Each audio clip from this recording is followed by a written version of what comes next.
Hi friends, ಎಲ್ಲರಿಗೂ ನಮಸ್ಕಾರ. ನನ್ನ ಹೆಸರು Ramya. Welcome to my channel Rams recipe. ಇವತ್ತು ನಾನು ತೋರಿಸ್ತಾ ಇರೋ ರೆಸಿಪಿ ಮಾವಿನಕಾಯಿಯ ತಂಬುಳಿ ಅಂತ. ಇದು ಸಾಮಾನ್ಯವಾಗಿ ಬೇಸಿಗೆಯಲ್ಲಿ ಮಲೆನಾಡ ಕಡೆ ಡೈಲಿ ಎಲ್ಲರ ಮನೇಲೂ ಇದ್ದೇ ಇರುತ್ತೆ. ಪ್ರತಿ ದಿವಸನೂ ಈ ಮಾವಿನಕಾಯಿ ತಂಬುಳಿನ ಮಾಡೇ ಮಾಡ್ತಾರೆ ಮಾವಿನಕಾಯಿ ಸೀಸನಲ್ಲಿ. ಹಾಗಾಗಿ ಇವಾಗ ಮಾವಿನಕಾಯಿ ಸೀಸನ್ ಸ್ಟಾರ್ಟ್ ಆಗಿರೋದ್ರಿಂದ ನಾನು ಈ ಮಾವಿನಕಾಯಿ ತಂಬುಳಿ ಹೇಗೆ ಮಾಡೋದು ಅಂತ ತೋರಿಸ್ಕೊಡ್ತಾ ಇದ್ದೀನಿ. ಹಾಗೆ ಇದು ತುಂಬ ರುಚಿಯಾಗಿರುತ್ತೆ. ನೀವು ಅನ್ನದ ಜೊತೆ ಕೂಡ ಹಾಕ್ಕೊಂಡು ತಿನ್ಬೋದು, ಇಲ್ಲಾಂದರೆ ನೀವು ಹಾಗೆ ಕೂಡ ಅದನ್ನು ಕುಡಿಬೋದು. ಹಾಗಿದ್ರೆ ಈ ಮಾವಿನಕಾಯಿ ತಂಬುಳಿ ರೆಸಿಪಿ ಹೇಗೆ ಮಾಡೋದು ಅಂತ ತೋರಿಸ್ಕೊಡ್ತೀನಿ, ಬನ್ನಿ ನೋಡ್ಕೊಂಬರೋಣ. ಮೊದಲನೇದಾಗಿ ನಾನಿಲ್ಲಿ ಮಾವಿನಕಾಯಿ ತಗೊಂಡಿದ್ದೀನಿ. ಒಂದು ಮಾವಿನಕಾಯಿ ಈ ಥರ ತಗೊಂಡಿದ್ದೀನಿ. ಇದನ್ನು ಚೆನ್ನಾಗಿ ಸಿಪ್ಪೆ ತೆಗೆದ್ಬಿಟ್ಟು ಈ ಥರ ಕಟ್ ಮಾಡಿ ಇಟ್ಕೊಂಡಿದ್ದೀನಿ. ಹಾಗೆ ಒಂದು ಹಸಿಮೆಣಸಿನಕಾಯಿ ಕೂಡ ಇಟ್ಕೊಂಡಿದ್ದೀನಿ. ಇವೆರಡೂ ಇವಾಗ ನಾವು ಚೆನ್ನಾಗಿ ಮಿಕ್ಸರಲ್ಲಿ ಹಾಕ್ಬಿಟ್ಟು ಗ್ರೈಂಡ್ ಮಾಡ್ಕೊಬೇಕಾಗತ್ತೆ. ಒಂದೇ ಮೆಣಸಿನಕಾಯಿ ಅಂತಲ್ಲ, ನಿಮಗೆ ಖಾರಕ್ಕೆ ತಕ್ಕಾಗೆ ನೀವು ಹಸಿಮೆಣಸಿನಕಾಯಿ ಉಪಯೋಗಿಸ್ಕೊಬೋದು. ರುಬ್ಬೋದಕ್ಕೆ ಎಷ್ಟು ಬೇಕು ನೋಡಿಬಿಟ್ಟು ಅಷ್ಟು ನೀರು ಹಾಕಿದ್ದೀನಿ. ಚೆನ್ನಾಗಿ ಈ ಥರ ಪೇಸ್ಟ್ ಆಗೋ ಥರ ರುಬ್ಕೊತಾ ಇದ್ದೀನಿ. ಇದನ್ನು ಇವಾಗ ಒಂದು ಬೌಲಿಗೆ ಟ್ರಾನ್ಸ್ಫರ್ ಮಾಡ್ಕೊಳ್ಳೋಣ. ಸ್ಮೂತಾಗಿ ಪೇಸ್ಟ್ ಆಗೋ ಥರ ರುಬ್ಕೊಬೇಕು.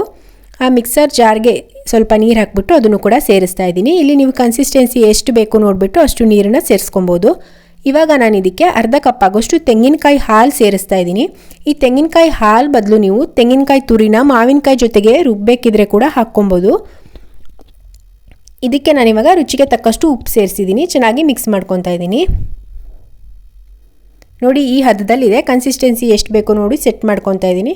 ಈ ಹದದಲ್ಲಿದ್ದರೆ ನೀವು ಅನ್ನಕ್ಕೆ ಕೂಡ ಹಾಕಿ ಕಲಿಸ್ಕೊಬೋದು, ಹಾಗೆ ಕುಡಿಯೋದಕ್ಕೆ ಕೂಡ ಕುಡಿಬೋದು. ಎರಡು ರೀತಿಯಲ್ಲಿ ಬರೋ ಥರ ನಾನು ಈ ಹದದಲ್ಲಿ ಇಡ್ತಾ ಇದ್ದೀನಿ.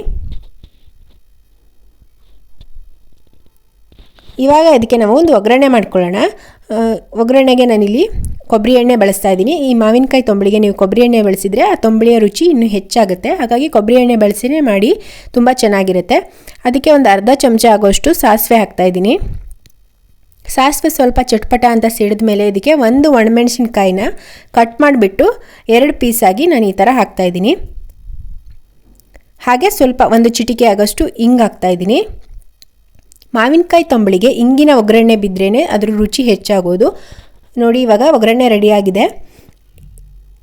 ಇವಾಗ ನಾನು ಏನು ತಂಬುಳಿ ರೆಡಿ ಮಾಡಿ ಇಟ್ಕೊಂಡಿದ್ದಲ್ವ ಅದಕ್ಕೆ ಸೇರಿಸ್ತಾ ಇದ್ದೀನಿ. ಸೇರಿಸ್ಬಿಟ್ಟು ಚೆನ್ನಾಗಿ ಒಂದ್ಸಲ ಕೈ ಆಡಿಸ್ಬೇಕು. ಅದನ್ನು ಚೆನ್ನಾಗಿ ಮಿಕ್ಸ್ ಮಾಡ್ಕೊತಾ ಇದ್ದೀನಿ.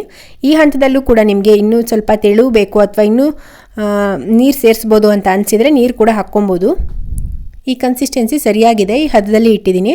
ಹಾಗೆ ಇನ್ನೊಂದು ವಿಚಾರ ಏನಪ್ಪ ಅಂದರೆ, ನೀವು ಯಾವುದೇ ತಂಬುಳಿ ಮಾಡಿದ್ರೂ ಈ ಥರ ಒಗ್ಗರಣೆ ಹಾಕಿದಾಗ ಒಣಮೆಣಸಿನ್ಕಾಯಿ ಇರುತ್ತಲ್ವ, ಅದನ್ನು ಈ ಥರ ತೆಗೆದುಬಿಟ್ಟು ಸ್ವಲ್ಪ ಸ್ಪೂನಿನಲ್ಲಿ ಅದನ್ನು ಚೆನ್ನಾಗಿ ಸ್ಮ್ಯಾಶ್ ಮಾಡಿ, ಅಂದರೆ ಚೆನ್ನಾಗಿ ನುರಿದ್ಬಿಟ್ಟು ಅದನ್ನು ಮತ್ತೆ ತಂಬುಳಿಗೆ ಸೇರಿಸೋದ್ರಿಂದ ಅದು ಯಾವುದೇ ರೀತಿ ತಂಬುಳಿ ಆದರೂ ಅದ್ರ ರುಚಿ ತುಂಬಾ ಹೆಚ್ಚಾಗುತ್ತೆ ಅಂತಲೇ ಹೇಳ್ತೀನಿ. ಖಂಡಿತ ಒಂದ್ಸಲ ಮಾಡಿ ಟ್ರೈ ಮಾಡಿ ನೋಡಿ, ನಿಮಗೆ ಗೊತ್ತಾಗುತ್ತೆ. ಹಾಗಾಗಿ ನಾನು ಈ ಥರ ಒಂದು ಸ್ಪೂನಿನ ಸಹಾಯದಿಂದ ಸ್ಮ್ಯಾಶ್ ಮಾಡಿಬಿಟ್ಟು ಮತ್ತೆ ತಂಬುಳಿಗೆ ಸೇರಿಸ್ತಾ ಇದ್ದೀನಿ. ಇದರಿಂದ ತುಂಬ ರುಚಿ ಹೆಚ್ಚಾಗುತ್ತೆ. ಇದನ್ನು ನೀವು ಅನ್ನದ ಜೊತೆಗೆ ಹಾಕ್ಕೊಂಡು ತಿನ್ಬೋದು ಅಥವಾ ಹಾಗೆ ಕೂಡ ಸೇವಿಸ್ಬೋದು. ನೀವು ಇದನ್ನು ತಿಂದು ನೀವು ಮಧ್ಯಾಹ್ನ ಊಟದ ಜೊತೆಗೆ ತಿಂದ್ಬಿಟ್ಟು ನೀವೇನಾದರೂ ಮಧ್ಯಾಹ್ನ ಮಲಗೋ ಅಭ್ಯಾಸ ಇದ್ದರೆ ಮಲಗಿದ್ರಿ ಅಂದರೆ ನಿಮಗೆ ತುಂಬ ಚೆನ್ನಾಗಿ ನಿದ್ದೆ ಬರುತ್ತೆ. ಇದೊಂಥರ ನಿದ್ದೆ ಮಾತ್ರೆ ಥರನೇ ಆ್ಯಕ್ಟ್ ಮಾಡುತ್ತೆ ಅಂತಲೇ ಹೇಳ್ಬೋದು.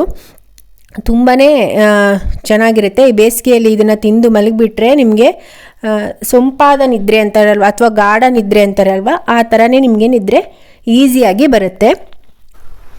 ನೋಡ್ಕೊಂಬಂದ್ರೆ ಫ್ರೆಂಡ್ಸ್ ಹೇಗೆ ಮಾಡೋದು ಅಂತ. ತುಂಬ ಸುಲಭವಾಗಿ ಕಡಿಮೆ ಸಮಯದಲ್ಲಿ ಜಾಸ್ತಿ ಇಂಗ್ರೀಡಿಯೆಂಟ್ಸ್ ಕೂಡ ಬೇಕಾಗೋದಿಲ್ಲ. ಈಸಿಯಾಗಿ ಪಟ್ ಅಂತ ನೀವು ಮನೇಲಿ ಮಾಡ್ಕೊಬೋದು.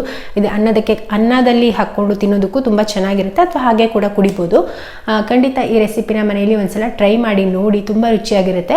ಹಾಗೆ ಯಾರಾದರೂ ಹೊಸದಾಗಿ ನನ್ನ ಚಾನಲ್ ನೋಡ್ತಾ ಇದ್ದರೆ ನನ್ನ ಚಾನಲ್ಗೆ ಸಬ್ಸ್ಕ್ರೈಬ್ ಆಗೋದನ್ನು ಮರಿಬೇಡಿ. ಕೆಳಗಡೆ ಇಲ್ಲಿ ರೆಡ್ ಕಲರಲ್ಲಿ ಸಬ್ಸ್ಕ್ರೈಬ್ ಅಂತ ಬಟನ್ ಇರುತ್ತೆ ನನ್ನ ಚಾನಲ್ಗೆ. ಅದನ್ನು ಕ್ಲಿಕ್ ಮಾಡಿಬಿಟ್ಟು ಸಬ್ಸ್ಕ್ರೈಬ್ ಆಗಿ. ಪಕ್ಕದಲ್ಲಿ ಬೆಲ್ ಐಕಾನ್ ಕೂಡ ಇರುತ್ತೆ, ಅದನ್ನು ಕೂಡ